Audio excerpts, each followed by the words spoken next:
talk to us. Thank you.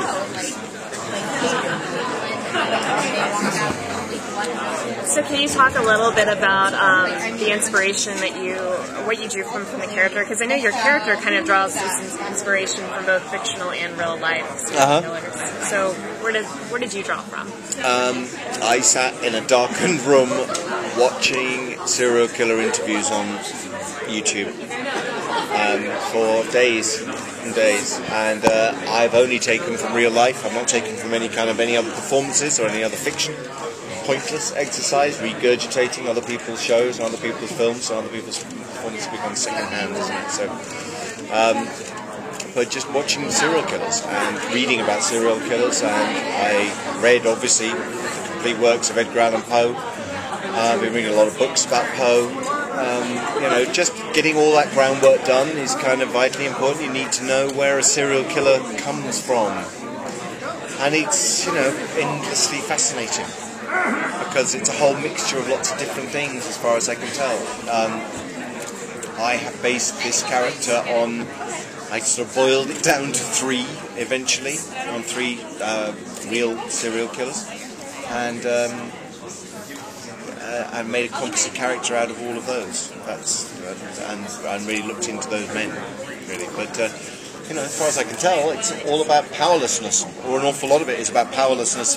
Often when you were a child, an abusive father or a drunken mother or sexual abuse of some kind that made them feel powerless, and then as they grew up they had a desperate urge to exert power over mainly women. This is his point of view. How much of it for Joe though is feeling smarter than everyone else? Obviously he's into Poe and he loves the artistic side of it, but it seems like a lot of it is just proving how much smarter he is than everyone else. Yeah, and I think that's absolutely true. Again, trying to exert power over other people by using his intellect. That's which he has got a sizable intellect, and he is very smart.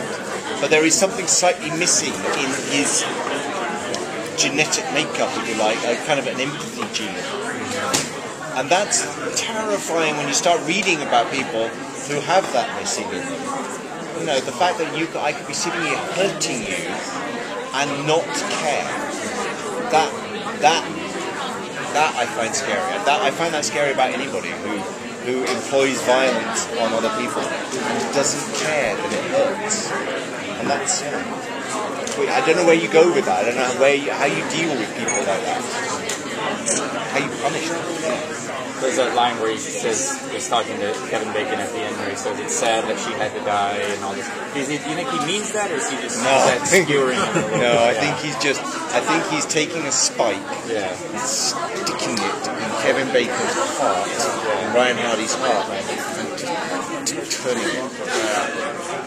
Because he wants to get at him. Endlessly wants to get at him. The trouble is, because Ryan Hardy put him to prison to begin with, because Ryan Hardy then had a thing with his wife, this is a volcanically angry man whose anger never rises above 40 beats a minute. So he's got these 2 things going on. He has icy coldness to him on the one hand, and yet this huge anger on the other. And that is a very potent mix in somebody. And if you get into the crosshairs of that anger, it's not a good place to be, because he's going to get at Ryan Hardy by causing untold pain on so many other people, so that Ryan Hardy knows it's his fault. One of the things that's so perverse about the character is that he's able to, be so attractive to his followers. What is it about the character that is able to draw him so many sycophants? Comic-Con.